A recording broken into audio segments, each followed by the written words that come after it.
Christmas morning arrived cold and gray, the kind of morning that makes you want to stay in bed and pretend the world doesn't exist. I was pouring coffee when my phone buzzed. Trevor's name lit up the screen. "Don't visit me. I'm busy." 6 words. That's all I got from my son on Christmas Day. I stared at the message like it might rearrange itself into something that made sense. My son being busy on Christmas was like a turkey saying it's busy in November. Suspicious as hell.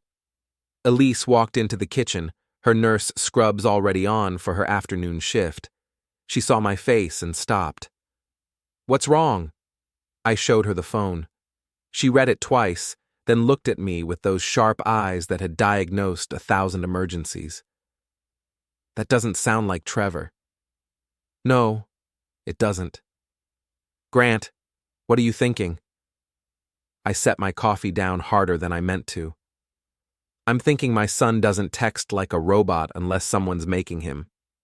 Elise pulled out a chair and sat down across from me. 28 years of marriage had taught her when to push and when to wait. She waited. I'd been estranged from Trevor for nearly 2 years. Not the screaming kind of estranged. Not the kind where you stop talking entirely. The quiet kind. The kind where every conversation feels like walking through a minefield, where every word gets weighed and measured before it leaves your mouth. It started when he married Marcy Ellington. The Ellingtons were one of those families that wore their wealth like armor.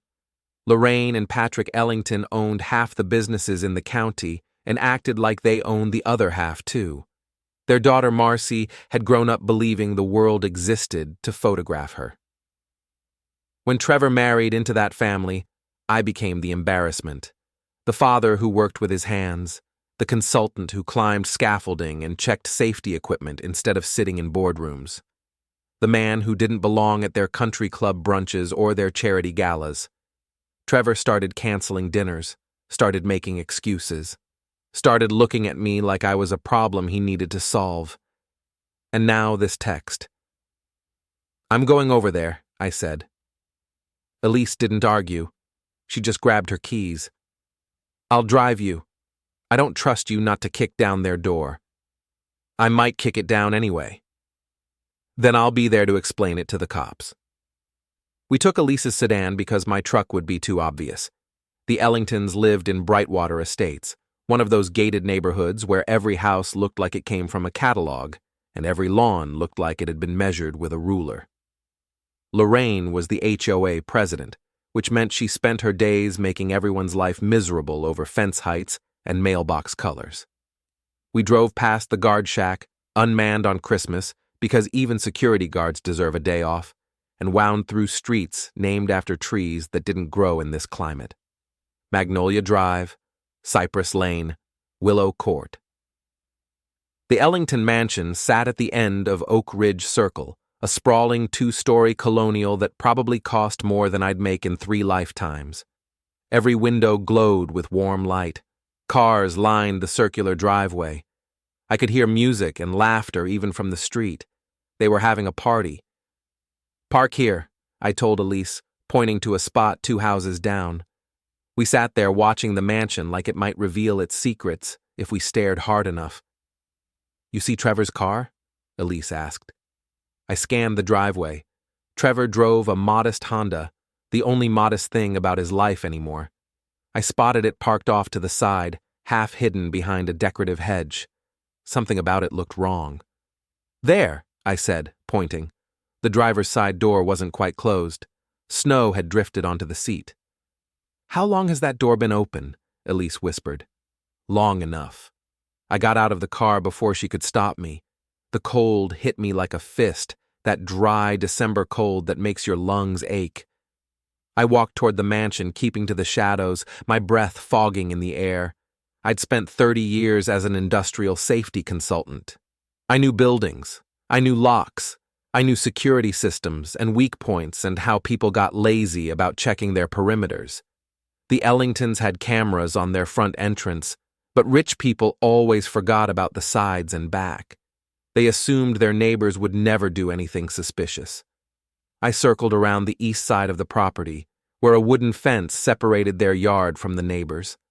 The gate had a simple latch lock. I had it open in 5 seconds. Their backyard was ridiculous. An enormous deck wrapped around a pool covered for winter. Decorative lights hung from every surface. A massive ice sculpture of a swan sat on a pedestal near the patio doors, glowing from internal lights. And off to the left, partially hidden behind a landscaped berm, I saw a shed. Not a garden shed. A storage building, the kind contractors use on job sites. Metal siding. Padlocked door. I heard something. Faint, muffled, like someone calling out but not wanting to be heard. I moved toward the shed, my heart hammering. The music from the party covered most sounds, but I heard it again.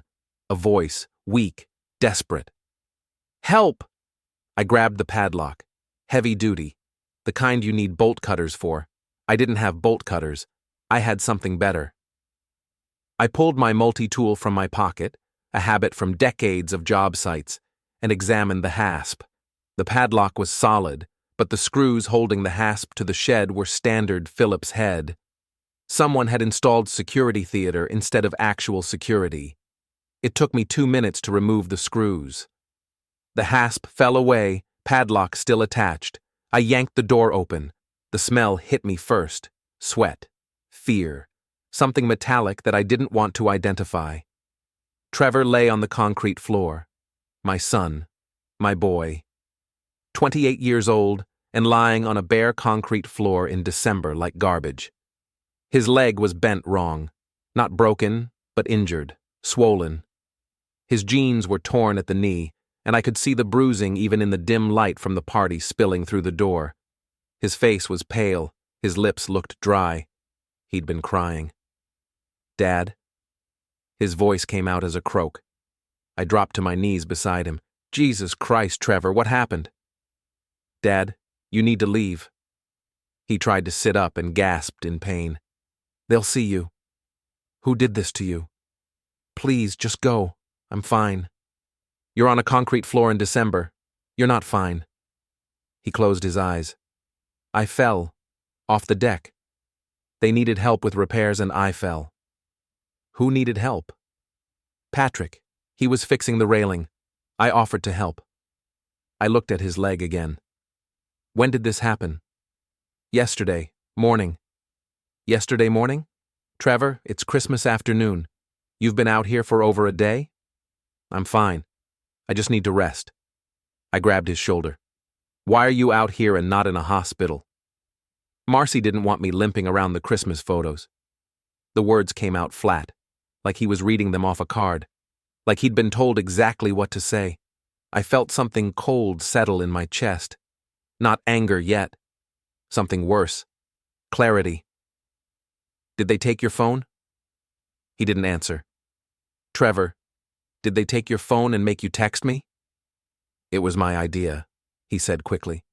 I didn't want you to worry. I knew you'd overreact. Overreact? Your leg looks like someone took a sledgehammer to it. It's just bruised. I sat back on my heels. My son was lying on a shed floor, defending the people who put him there. Voices outside, getting closer. Someone needs to check on him, a woman's voice said. Lorraine, make sure he hasn't done something stupid. He's fine, Patrick's voice answered. Kid's tougher than he looks. He better be. I don't need him making a scene tomorrow when the photographer comes. They were walking toward the shed. I grabbed Trevor's arm. Can you walk? Dad, don't. Can you walk? I think so. I hauled him up as quietly as I could. He bit back a scream, his injured leg barely holding his weight. I threw his arm over my shoulders and half-dragged him toward the back corner of the shed where lawn equipment was stored. We crouched behind a riding mower just as the door opened. Lorraine's silhouette filled the doorway, backlit by the party lights. She was wearing an expensive dress and holding a glass of wine. She looked at the empty floor where Trevor had been lying and sighed. He moved. Patrick, he moved. He's probably trying to get comfortable. There's a concrete floor, there is no comfortable. She took a sip of wine. Should we bring him a blanket? And risk someone seeing us? No, he'll be fine until morning. What if someone hears him? The music's loud enough. Besides, who's going to come back here? They stood there for another moment. Trevor was shaking against me, whether from cold or fear or pain I couldn't tell. Finally, Lorraine pulled the door shut. I heard the hasp scrape against the metal siding, heard them trying to fit it back in place. "The screws are gone," Patrick said. "What?" "The screws. They're gone." A pause. Then Lorraine's voice tight with anger. "He took them out." "How?" "We took his phone, his keys." "I don't know, maybe he had a tool. Search him in the morning. Right now we have guests." They walked away, their voices fading into the music and laughter. I waited 2 full minutes before moving. Trevor was still shaking. "We're leaving," I whispered. "I can't. Marcy will... I don't care what Marcy will do." "Dad, please, you're making this worse." I looked at my son in the darkness of that shed. He was defending his captors. He was making excuses for them. He was more afraid of disappointing them than he was of staying on that concrete floor. Something inside me made a decision. "Trevor," I said quietly, "I'm going to get you out of here, and then I'm going to make them pay for this." "Dad." "Not now. Just walk." I helped him toward the door. The yard was empty. The party continued inside, oblivious. I could see people through the windows, holding drinks, laughing, celebrating Christmas like civilized human beings, while my son froze in their shed. We made it to the fence, made it through the gate, made it to Elise's car. She had the back door open before we reached her. "Oh my God." "Hospital," I said. "No." Trevor grabbed my arm. "No hospitals, please. They'll ask questions." "They should ask questions." "Dad, please, just take me home. I'll be fine." Elise looked at me over the roof of the car. I saw the same calculation in her eyes that I felt in my gut. Push too hard, and Trevor would retreat further into that family. Give him space, and maybe, we could pull him back. "Home," I told her. "Our home." We drove away from Brightwater Estates in silence. I looked back once and saw the Ellington mansion glowing like a beacon, warm and perfect and full of lies. I thought about Patrick and Lorraine standing in the doorway of that shed, debating whether to give my son a blanket. I thought about Marcy not wanting Trevor to limp in the Christmas photos.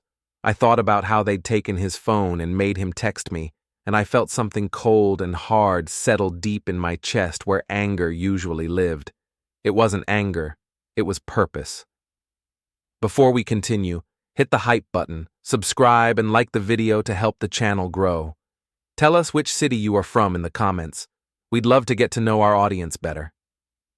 Elise drove slowly, carefully, like the car was made of glass. Trevor sat in the back seat, silent, staring out the window. I watched him in the side mirror. His face was blank, shut down, like he'd learned to turn off everything that might show weakness. How long had he been learning that? We pulled into our driveway just after 7. The house looked small compared to the Ellington mansion, but it was warm and real, and nobody was locked in the shed. Getting Trevor inside took both of us. His leg wouldn't hold weight properly. He kept apologizing, over and over, like being injured was something he'd done wrong. "Stop saying you're sorry," I told him. He caught himself. "Okay." We settled him on the couch. Elise disappeared into our bedroom and came back with her off-duty medical kit. She'd been an ER nurse for 25 years. She'd seen everything from chainsaw accidents to gunshot wounds. She examined Trevor's leg with professional efficiency, her face neutral. "It's not broken," she said finally. "Severe contusion, deep tissue damage. You need x-rays to rule out fractures I can't see." "I'm fine," Trevor said. "You're not fine. You need imaging." "I'll get it tomorrow." "Trevor." "Mom, please, I just need to rest." Elise looked at me. I shook my head slightly. She understood. Push too hard and he'd leave. She finished wrapping his leg in compression bandages, gave him ice packs and ibuprofen, and sat down in the chair across from him. "Tell us what happened," she said gently. Trevor stared at the ceiling. Patrick needed help fixing the deck railing. Some of the boards were loose.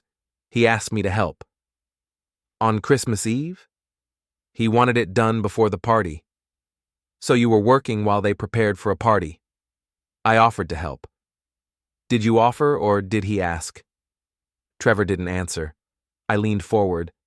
How did you fall? The railing gave way. I grabbed for it and went over the side. How high is that deck? 10 feet, maybe 12. And you landed on your leg? Yes. What did Patrick do? Trevor closed his eyes. He called Lorraine. He didn't call an ambulance. He said I was fine, that I just needed to ice it. So they put you in the shed.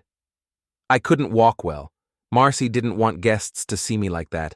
It would raise questions. Elise's voice stayed calm. So instead of taking you to an ER, they hid you in a storage shed during a Christmas party. They were going to take me in the morning. Were they? Yes. Marcy promised. I stood up. I couldn't sit still anymore. Trevor, they took your phone.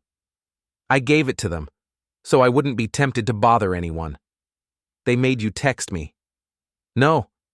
I decided to text you so you wouldn't worry. You decided to text me that you were too busy to see me on Christmas. Yes. Bull. Trevor looked at me then, really looked at me, and I saw something flash in his eyes. Anger, shame, fear, all of it tangled together. You don't understand, he said quietly. Then explain it to me. You never liked them.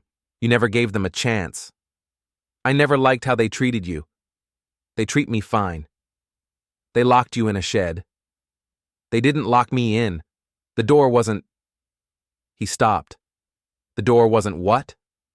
He turned back to the ceiling. Nothing. Trevor, the door had a padlock. I had to remove the hasp to get you out. I could have gotten out any time I wanted. Then why didn't you? Silence. Elise stood up. I'm going to make tea. Trevor, you're staying here tonight. I can't. Marcy will wonder where I am. Marcy can wonder. She'll be worried. Good, I said. Trevor's phone was in Elise's medical kit. She'd taken it when she examined him. Now she pulled it out and handed it to him. Call your wife, she said. Tell her where you are. Trevor took the phone like it weighed 50 pounds. He stared at it for a long moment, then dialed. Marcy answered on the first ring. Where are you? Not, are you okay? Not, what happened? Just, where are you? I'm at my parents' house, Trevor said. Why? You were supposed to stay quiet.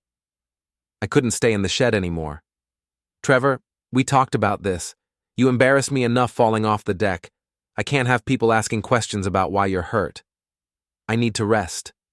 You can rest here. Come home. Tomorrow. I'll come home tomorrow. No, tonight. My parents are asking about you. Tell them I went to bed early. They checked the shed. You weren't there. Tell them whatever you want. I'll see you tomorrow. Trevor, if you don't come home right now, we're going to have serious problems. He closed his eyes. I can't drive. My leg won't work the pedals. A pause. Then Marcy's voice, sharp as broken glass. This is your father's fault, isn't it? He put ideas in your head. No. He did. He's been trying to turn you against me since the day we met. Marcy, fine. Stay with them. But when you come crawling back tomorrow, don't expect me to be sympathetic. She hung up. Trevor sat there holding the phone. He looked smaller somehow, like the conversation had physically shrunk him. She's just stressed, he said quietly. It's been a hard holiday. For who? I asked. He didn't answer. Elise came back with tea. We sat in silence for a while, the kind of silence that gets heavier the longer it lasts. Finally, Trevor spoke. You don't understand what it's like. Then tell me, I said. They have expectations, standards. They're used to things being a certain way. And you have to meet those standards. It's not like that. What is it like? He set his tea down. they took me in. When we got married, they gave me a job, a good job, managing one of their restaurants. They gave me opportunities. And what did you give them? Whatever they need. Like unpaid labor on their deck. It wasn't unpaid. Their family. Family doesn't lock family in sheds. They didn't lock me in. We were going in circles. Trevor had his story and he was sticking to it. I recognized the signs. I'd done safety investigations for 3 decades. I knew what it looked like when someone had been coached, when they'd been told exactly what to say and exactly how to say it. Trevor, I said carefully, if you want to go back to them, I can't stop you.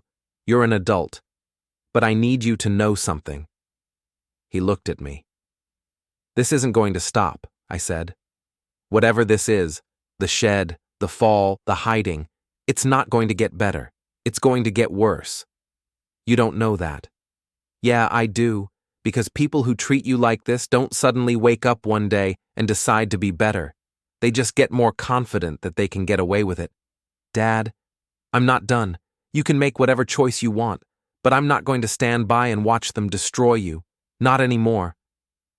What are you going to do? I looked at him. Really looked at him.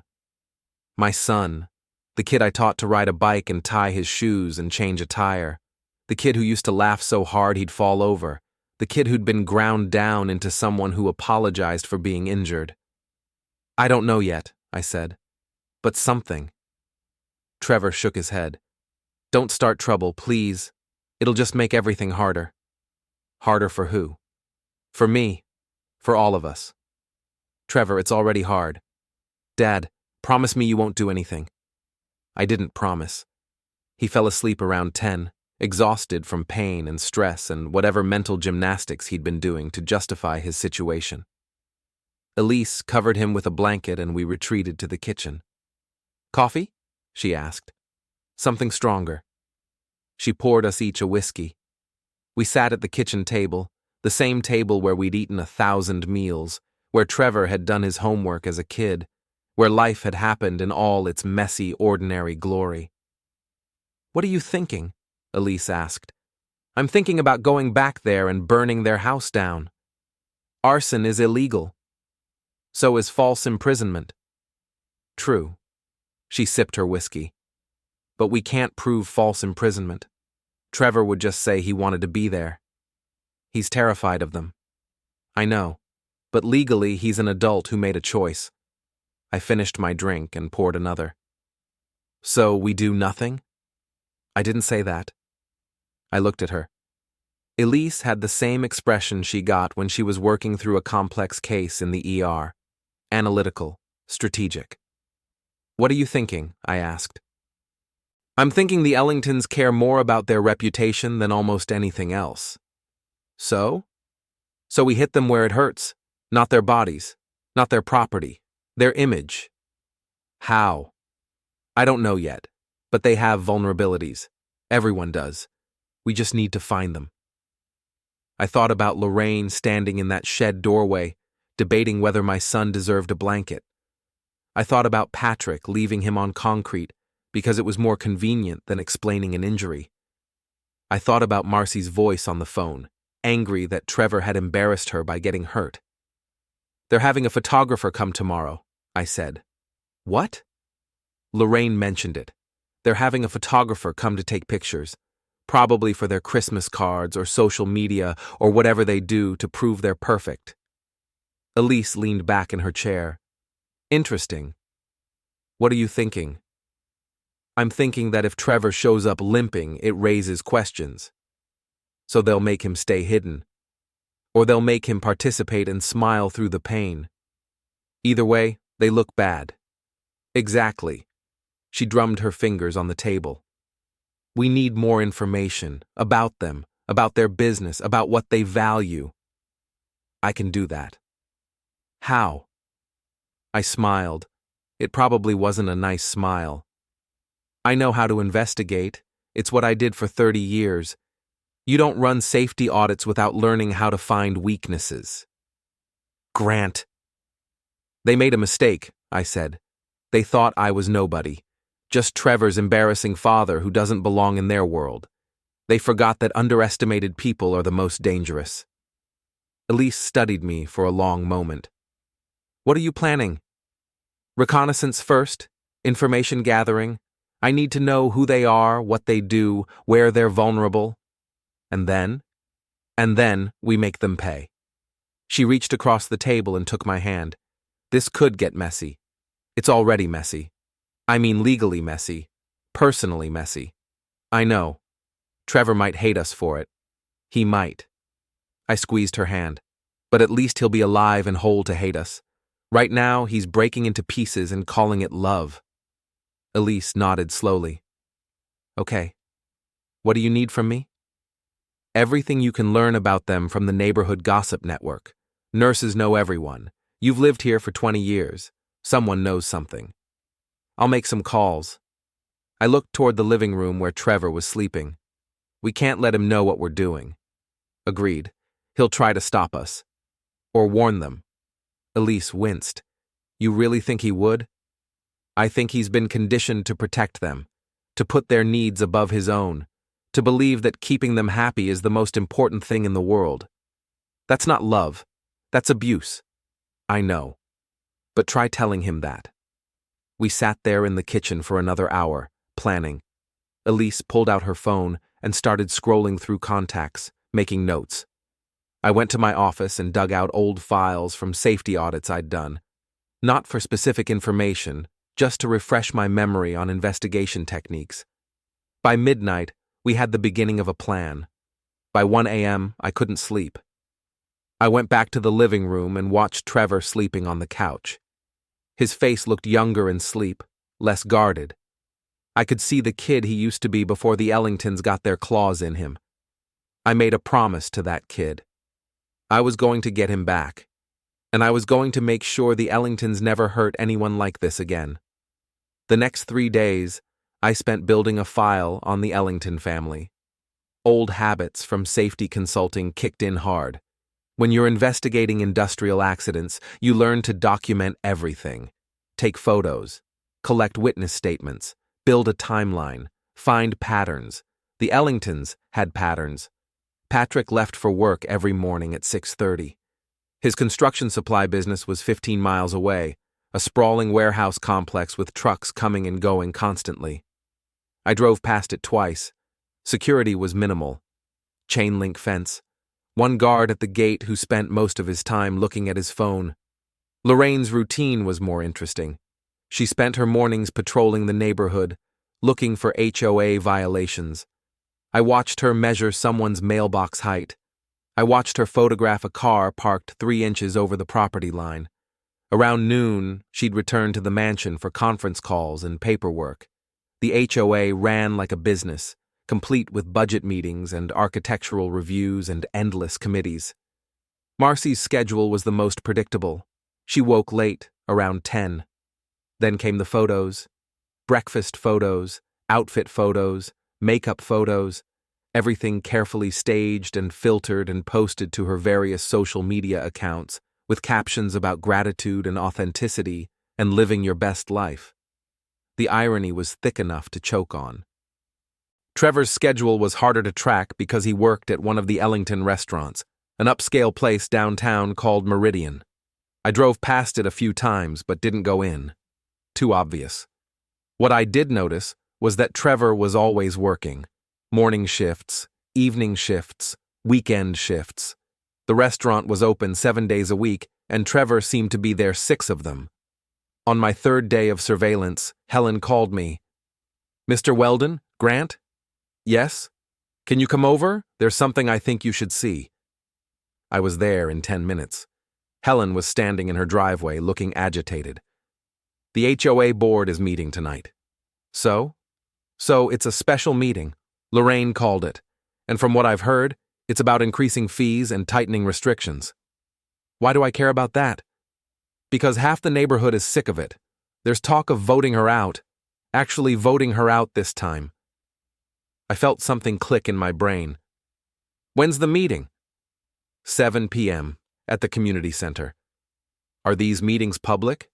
Technically, yes. Anyone who lives here can attend. I don't live here. But Trevor does. Marcy and Trevor own their condo jointly. As Trevor's father, you could probably argue you have an interest. I thought about it. Has Lorraine announced the agenda? Not officially, but she sent an email to board members. Someone forwarded it to me. What's in it? Helen pulled out her phone and showed me. The email was long and detailed, proposing new rules about landscaping, parking, exterior paint colors, and holiday decorations. At the bottom was a budget proposal that would increase quarterly fees by 30%. 30%? I said. She claims it's for infrastructure improvements. New gates, better security cameras, repaving the streets. What do the residents think? They think it's excessive, especially the older residents on fixed incomes. But Lorraine controls the board. If she wants it passed, it'll pass. Unless something disrupted the meeting. What time did you say it started? I asked.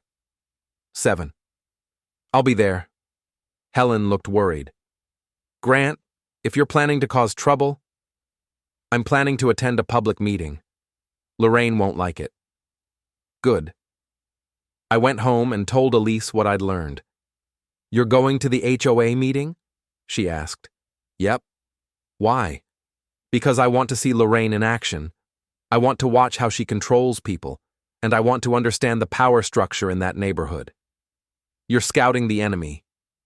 Exactly. Elise thought about it. Can I come? You want to go to an HOA meeting? I want to watch you make Lorraine's life difficult. That's entertainment. We arrived at the community center at 6:45. It was a small building at the entrance to Brightwater Estates with meeting rooms and a gym and a pool that was covered for winter. The meeting room was already filling up. Maybe 40 people, mostly older residents, all looking tired and annoyed. Helen waved us over to seats near the back. Good turnout, I whispered. People are angry, she whispered back. At exactly 7 p.m., Lorraine walked in. She was dressed like she was attending a corporate board meeting instead of a neighborhood HOA gathering. Expensive suit, perfect makeup, hair that looked like it had been engineered rather than styled. Behind her came Patrick and Marcy. Patrick looked bored. Marcy was on her phone. No Trevor. Lorraine took her place at the front table and called the meeting to order. Good evening, everyone. Thank you for coming. We have an extensive agenda tonight, so let's get started. She launched into a presentation about neighborhood improvements, new security measures, better lighting, upgraded landscaping at the entrance. It all sounded reasonable until she got to the budget. These improvements will require an increase in quarterly fees, she said smoothly. We're proposing 30%. Murmurs rippled through the room. An older man in the front row raised his hand. 30%? That's over $300 per household. Correct. That's a lot of money. Quality improvements require quality funding. But we just had a fee increase last year. That was for different improvements. This is for security and infrastructure. Another voice from the middle of the room. A woman I didn't recognize. Lorraine, half the people here are on fixed incomes. We can't afford another increase. Then perhaps Brightwater Estates isn't the right community for you. The room went silent. The woman's face flushed. Are you suggesting we move? I'm suggesting that maintaining a community of this caliber requires resources. If residents can't contribute to those resources, they need to consider their options. I saw Helen's hands clench in her lap. Furthermore, Lorraine continued, we're proposing new restrictions on exterior modifications. No decorations visible from the street without prior approval. No vehicles over 6 years old parked in driveways. No lawn ornaments of any kind. That's ridiculous, someone said. That's standard for a premium community. We're not a premium community. We're a neighborhood. Lorraine's smile was sharp. We're whatever I say we are. I stood up. Every head in the room turned toward me. Excuse me? I said. I have a question. Lorraine's eyes narrowed. And you are? Grant Weldon. My son lives here. Trevor Weldon. This meeting is for residents. The bylaws say immediate family can attend. Do they? Yes, Section 4, Paragraph 3. I checked. Lorraine's jaw tightened. What's your question, Mr. Weldon? Where's the accountability for this budget? Who decides where the money goes? Who audits the spending? The board decides. And who's on the board? I am, along with 4 other members. Who you appointed? Who were elected? By who? By the residents. When was the last election? Silence. When was the last election? I repeated. An older woman near the front spoke up. 3 years ago. Lorraine ran unopposed. Because no one else wanted the job, Lorraine snapped. Or because you made it clear what would happen if they ran against you, I said. That's slander. It's observation. I've talked to your neighbors. They're terrified of you. Murmurs of agreement rippled through the room. Lorraine stood up.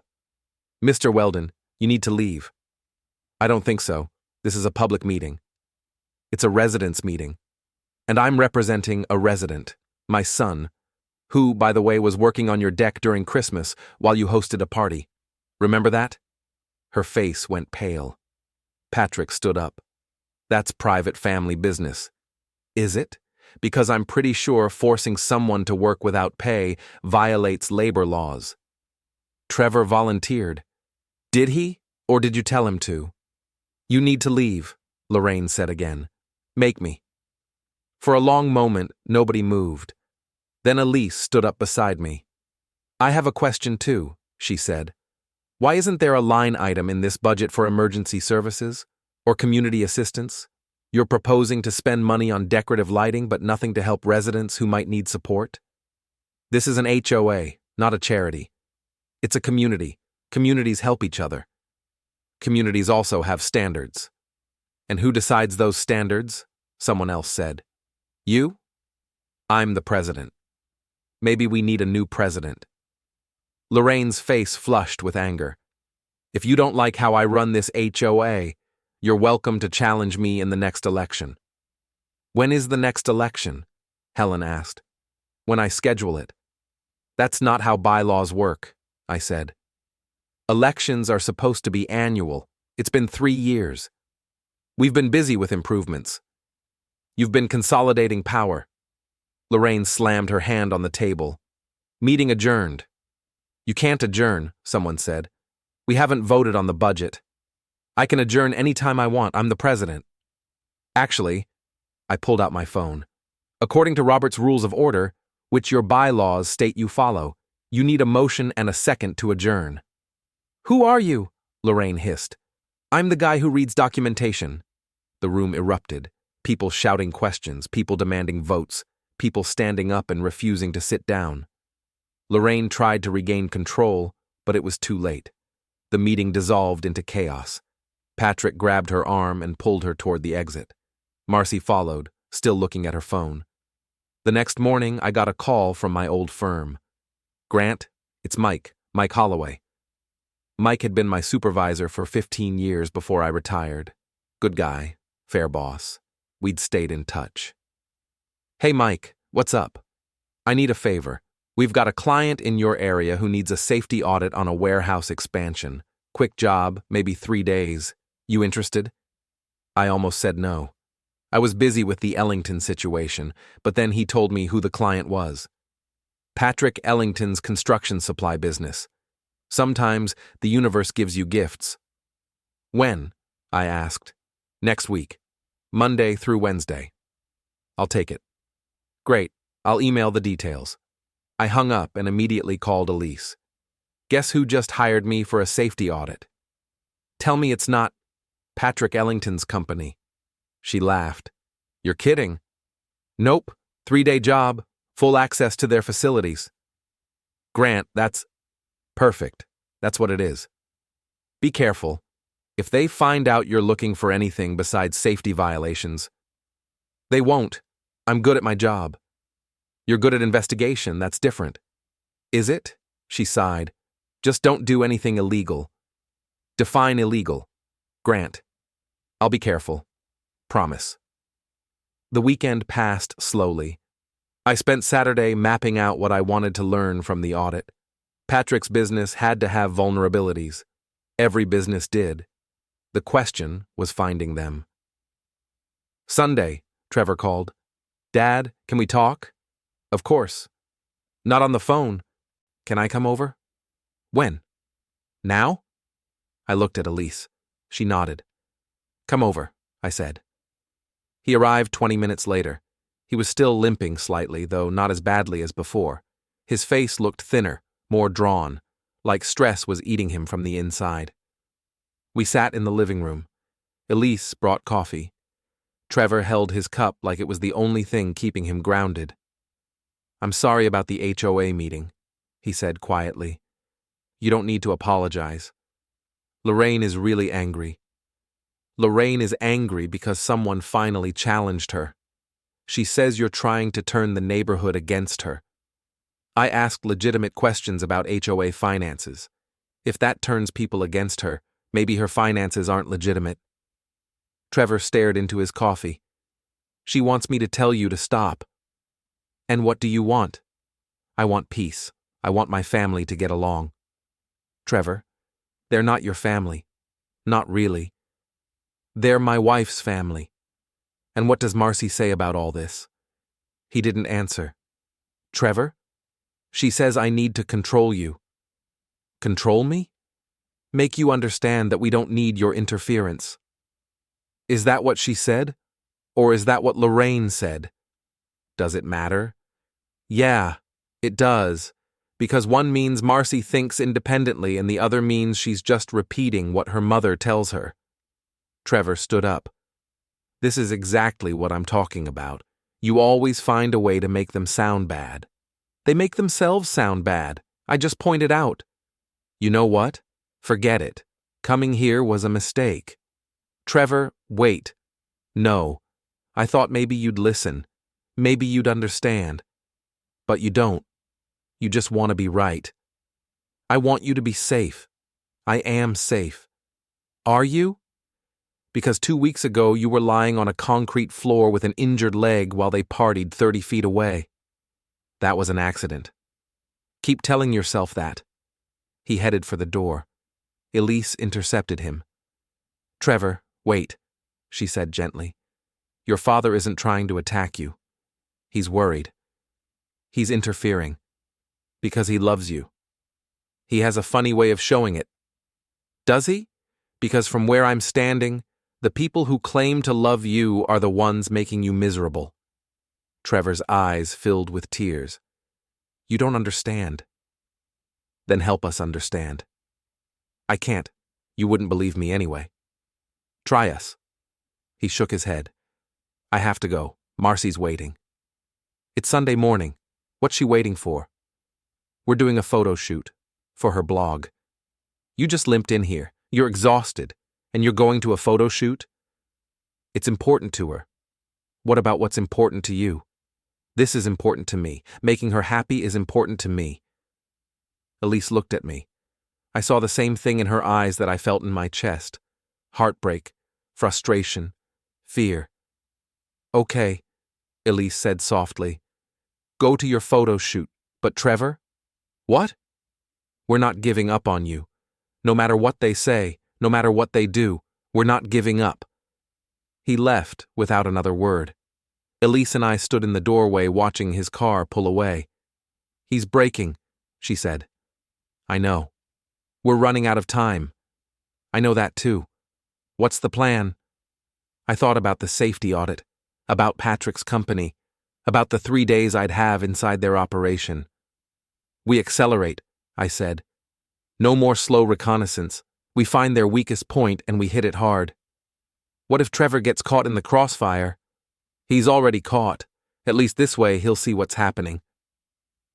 Monday morning, I arrived at Ellington Supply Company at 7 a.m. sharp. The facility was bigger than I expected. 3 warehouses, an office building, and a yard full of lumber and concrete products. A woman met me at the front desk. Mr. Weldon? That's me. I'm Dana, Patrick's assistant. He's expecting you. She led me through the office building. It was standard industrial decor, functional, boring, designed to look professional without actually being inviting. Patrick's office was at the end of a long hallway. He was on the phone when we arrived, gesturing for me to sit down. I took the opportunity to study him. Late 50s, still fit, expensive watch.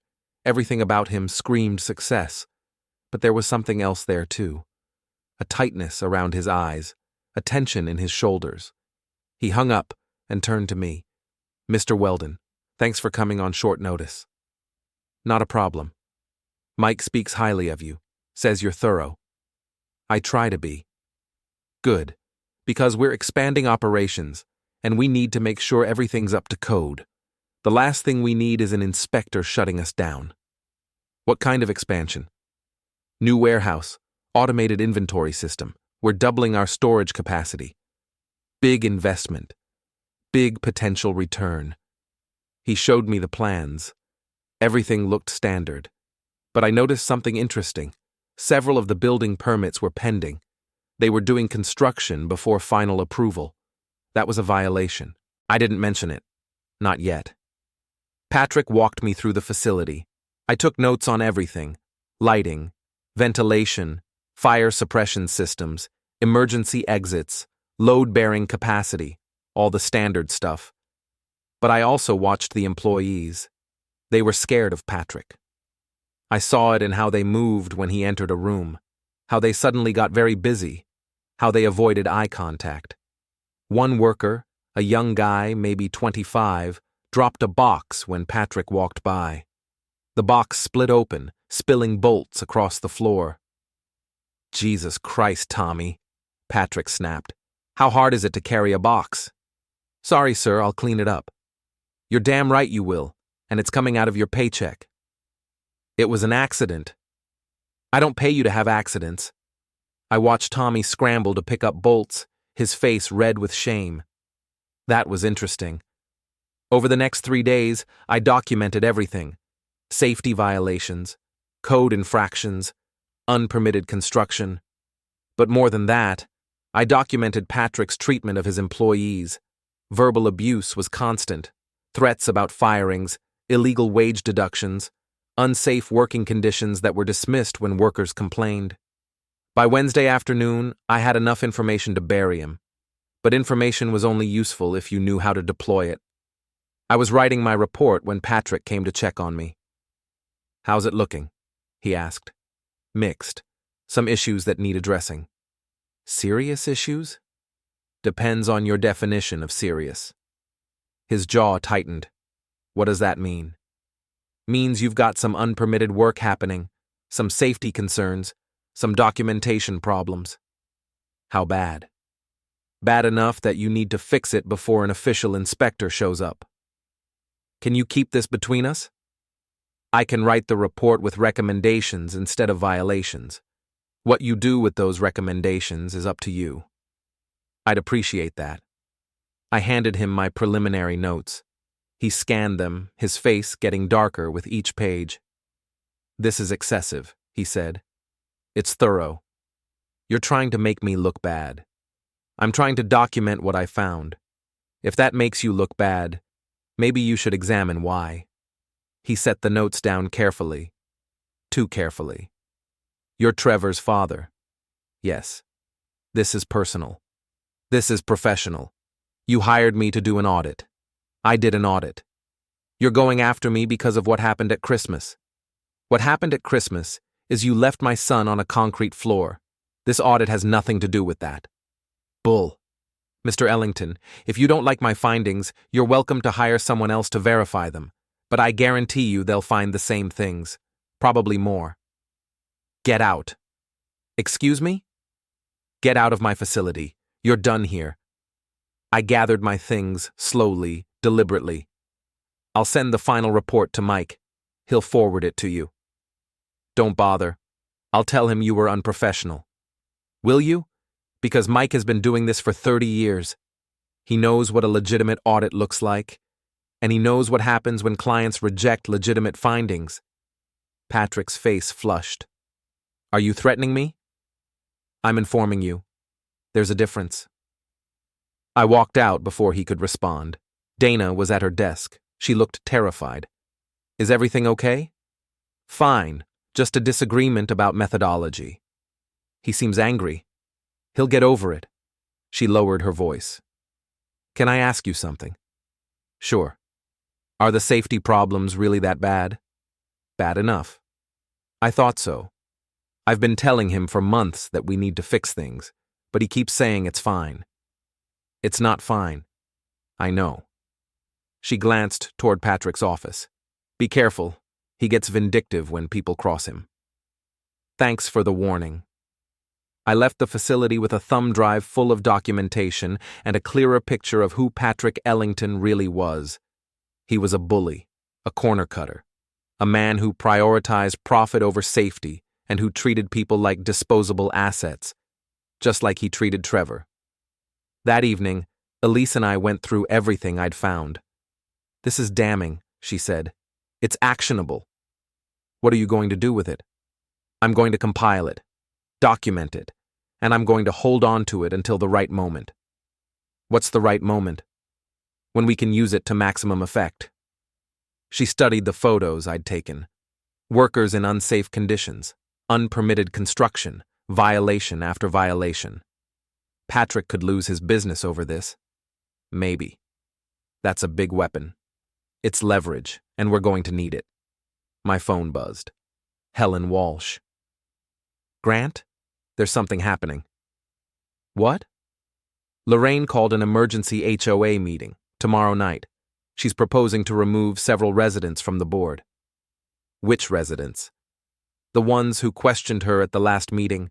She's calling it a vote of no confidence. That's not legal. She doesn't care. She's trying to consolidate power before people organize against her. I looked at Elise. Tomorrow night, community center. We'll be there, Elise said. Grant, Helen said. She's going to fight dirty. Good, so am I. I spent the rest of the evening preparing.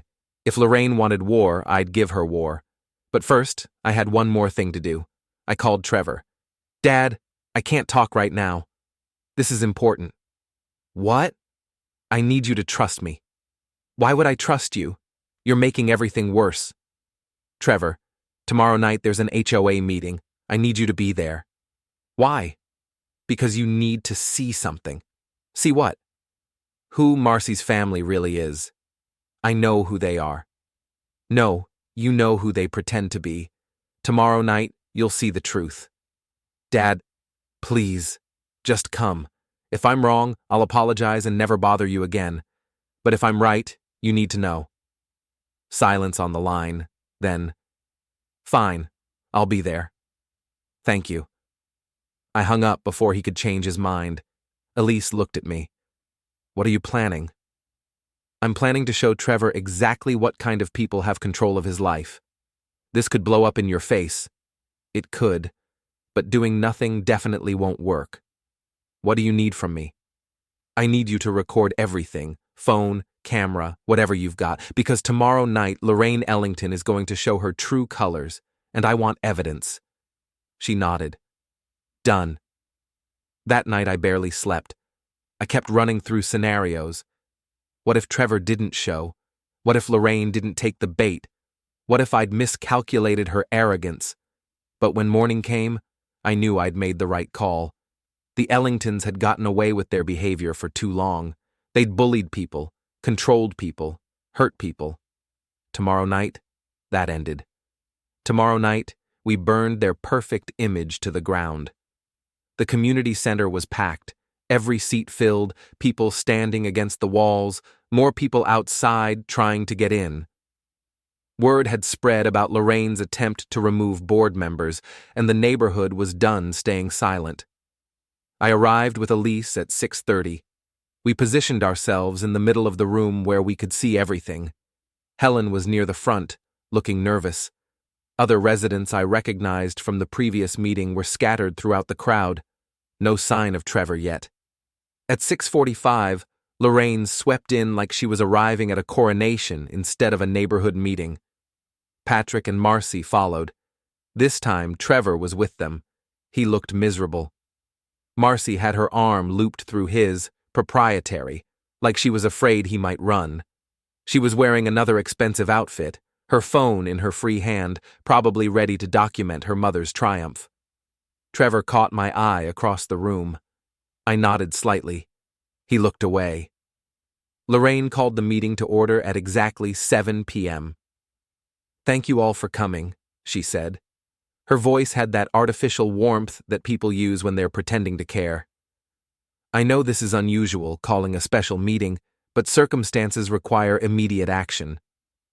"What circumstances?" someone called out. "The circumstances of board members who are no longer acting in the community's best interest." Murmurs rippled through the room. "I'm proposing a vote tonight to remove 3 board members and replace them with residents who better understand our vision for Brightwater Estates." "Your vision," Helen said quietly. "Not our vision." "The vision we've all agreed to, a premium community with high standards." "We never agreed to your standards," someone else said. Lorraine's smile tightened. "The HOA bylaws give me authority to propose board changes when necessary."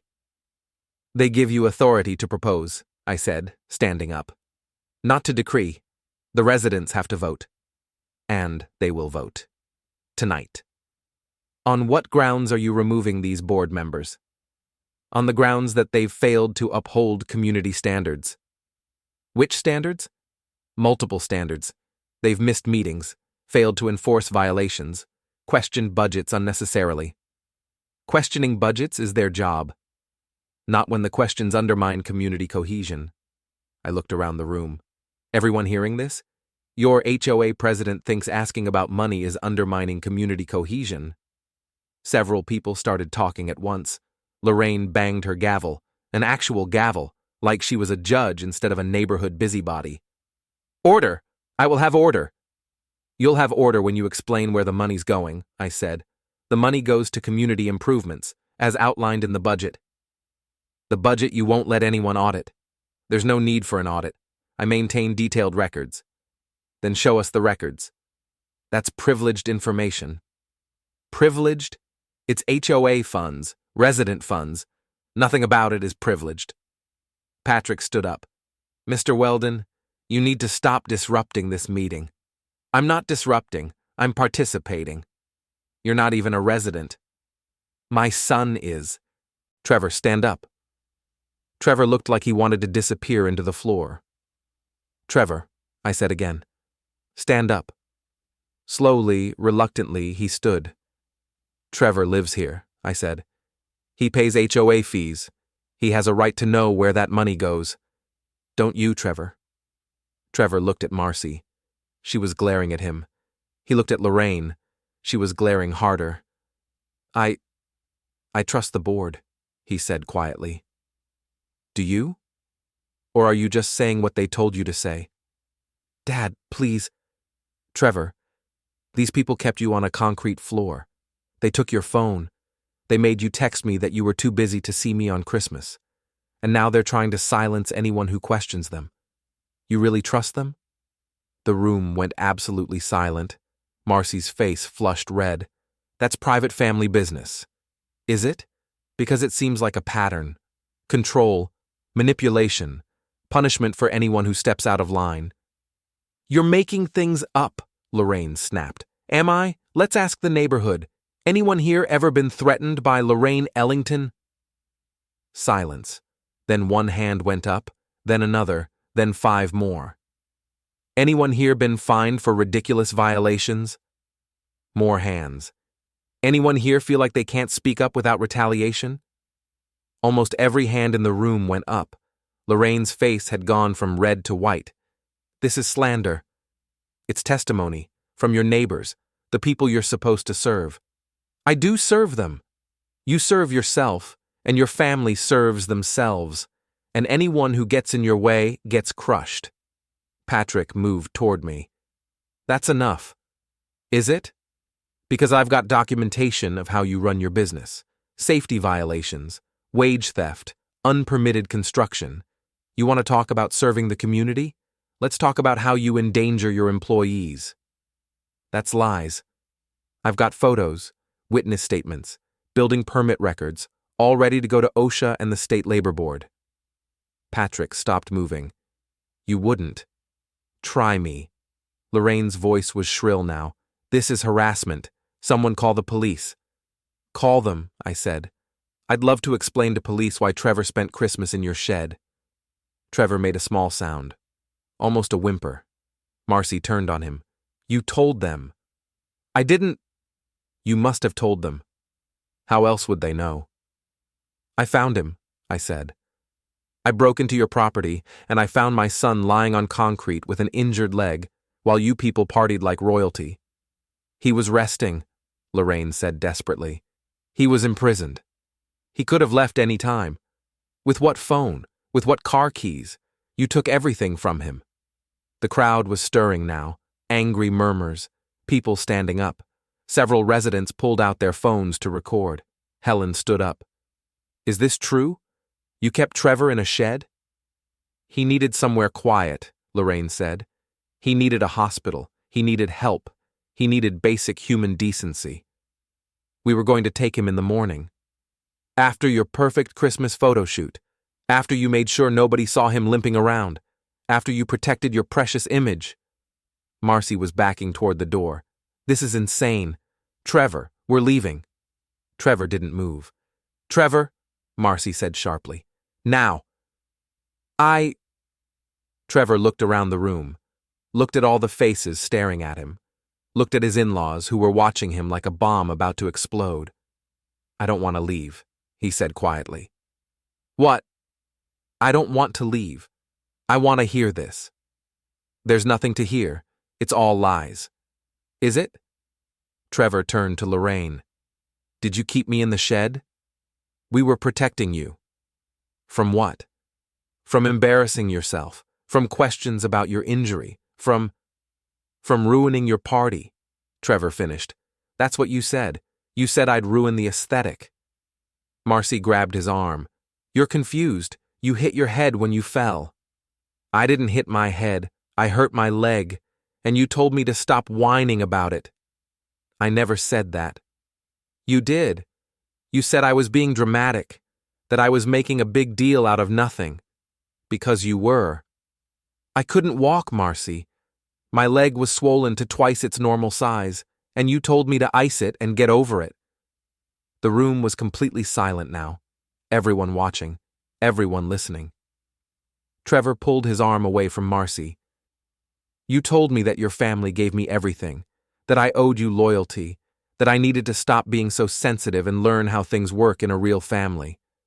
That's not... And I believed you. I thought maybe I was the problem. Maybe I was too weak, too needy, too much trouble. His voice was getting stronger now, clearer. But my dad broke into your shed to find me. My dad risked arrest to make sure I was okay. My dad has been fighting for me while I've been making excuses for you. Trevor, Marcy's voice was desperate now. No, I'm done. I'm done pretending this is normal. I'm done defending people who hurt me. I'm done. He turned to me. I'm sorry, Dad, for everything. You were right. I felt something crack in my chest. Relief, pride, grief for the time we'd lost. It's okay, I said. You're okay now. Lorraine tried one last time. If you walk away from this family, you lose everything. The job, the condo, all of it. I know, Trevor said, but at least I'll have my dignity. He walked toward me and Elise. Marcy tried to grab him again, but he shook her off. When he reached us, Elise pulled him into a hug. He started crying. Patrick looked at me with pure hatred. This isn't over. Yeah, I said. It is. You're done controlling him. You're done controlling anyone. We'll sue you for slander. You'll lose. Everything I said was true. We'll destroy your reputation. You'll try, but I've got documentation of every illegal thing you've done at your business. I've got witness statements from residents about HOA abuse. I've got photos of Trevor in that shed. You want to go to war? Bring it. I'll bury you. Lorraine made one last desperate play. Everyone here needs to understand. This man is lying. He's trying to destroy a good family because he's jealous of our success. Helen stood up. I saw Trevor limping. I saw you hide him. I'm a witness. Another resident stood. I've been threatened by you for 2 years. I'll testify. Another. You fined me $500 because my mailbox was an inch too tall. Another. You tried to force me to sell my house because I couldn't afford your fee increases. One by one, residents stood up, sharing stories, sharing abuse, sharing years of fear and intimidation. Lorraine looked around the room, watching her power crumble.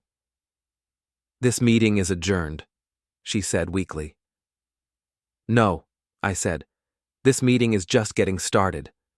We're going to vote, right now, on whether Lorraine Ellington should remain as HOA president.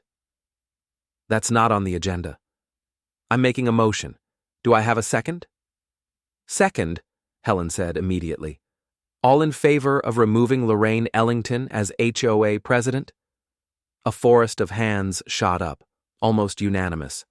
Opposed? Patrick, Marcy, and 2 other residents. That was it. Motion carries, I said. You're done. Lorraine's face was a mask of rage and humiliation. She grabbed her purse and stormed toward the door. Patrick and Marcy followed. At the threshold, Marcy turned back one last time. Trevor, if you don't come with me right now, we're getting divorced. Trevor looked at her. Really looked at her. Saw her for maybe the first time. Okay, he said. Let's get divorced. She made a sound like she'd been slapped. Then she turned and left. The room erupted. People cheering, people hugging, people crying with relief. Trevor was shaking against me. What did I just do? You freed yourself, I said. I lost everything. No. You lost people who were hurting you. That's not the same thing. What am I going to do now? You're going to come home. You're going to heal. And you're going to figure out what you actually want instead of what they told you to want. He nodded, still crying. Elise appeared with tissues. Always prepared. Always ready. Helen pushed through the crowd to reach us. That was incredible. That was necessary, I said. What happens now? Now we elect a new board, new president, new rules. Make this an actual community instead of a dictatorship. Can you stay? Help us set things up? I'm not a resident. But Trevor is. I looked at my son. You want to help? I don't know anything about running an HOA. Neither does anyone else. That's the secret. We'll figure it out together. We stayed another 2 hours, set up a provisional board, scheduled a proper election, established new bylaws that actually protected residents instead of enabling tyrants. By the time we left, Brightwater Estates had transformed from Lorraine's kingdom into something resembling democracy. On the drive home, Trevor sat in the back seat staring out the window. You okay? Elise asked. I don't know. I feel empty. That's normal, she said. You just lost a lot of toxic people. It leaves a hole. How do I fill it?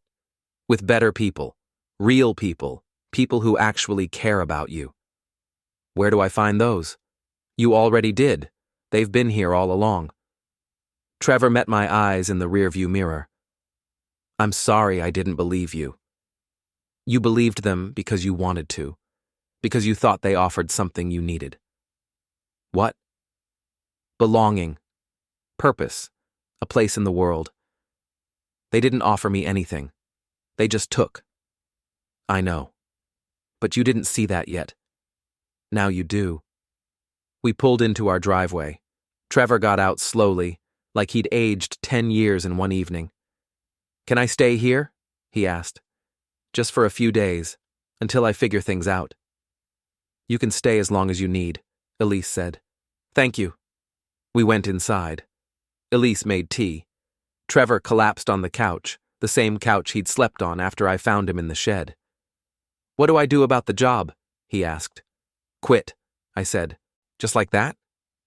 Just like that. Tomorrow morning, call Patrick and tell him you're done. What about money? Rent? I can't afford. We'll figure it out. You can stay here, get a different job, something that doesn't involve people who abuse you. What about the divorce? Get a lawyer, document everything, make sure you get what's fair. Fair? I don't even know what fair looks like anymore. That's okay. We'll help you learn. He sipped his tea. Do you think she ever loved me? Elise and I exchanged glances.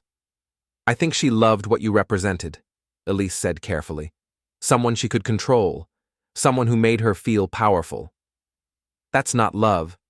No, it's not. Then what was it? Possession, ownership.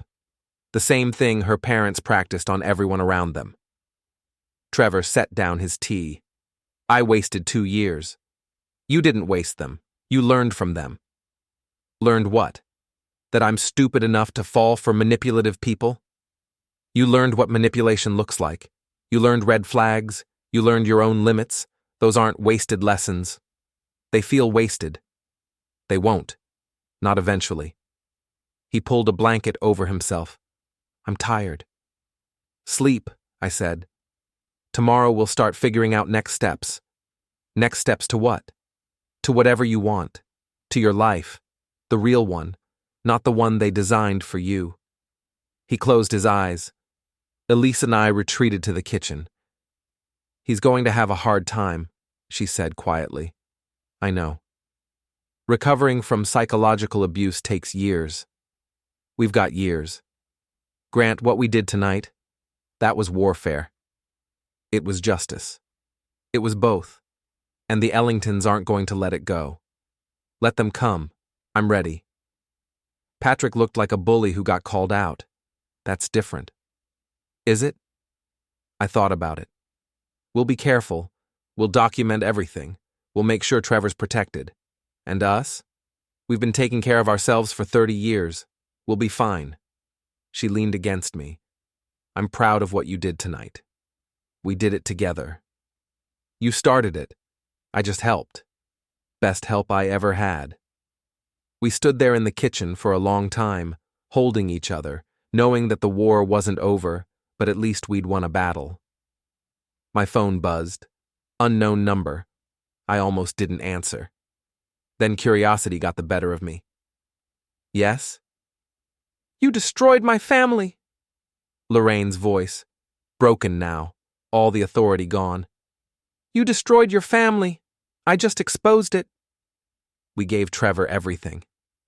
You gave him nothing but misery dressed up as opportunity. He was lucky to have us. He was a prisoner, and now he's free. This isn't over. Yeah, it is. You lost, your power's gone, your reputation's ruined, and you did it all to yourself. You'll what? Threaten me again? Sue me? Send lawyers? Go ahead. Discovery will be enlightening. I've got 3 days of documentation from your husband's business. Safety violations, labor law violations, building code violations. You want to make this public? I'll make it very public. Silence on the line. Lorraine, what do you want from us? Nothing. I want you to leave Trevor alone. I want you to leave this neighborhood alone. I want you to disappear from everyone's life and let them heal from what you've done. We'll lose everything. You already have. You just don't know it yet. I hung up. Elise looked at me. That was harsh. That was necessary. She sounded broken. Good. Maybe broken people learn to be better. Or they get more dangerous. Then we'll deal with it. But even as I said it, I felt a small twist of unease. Lorraine and Patrick weren't the type to accept defeat gracefully, and cornered animals were always the most dangerous.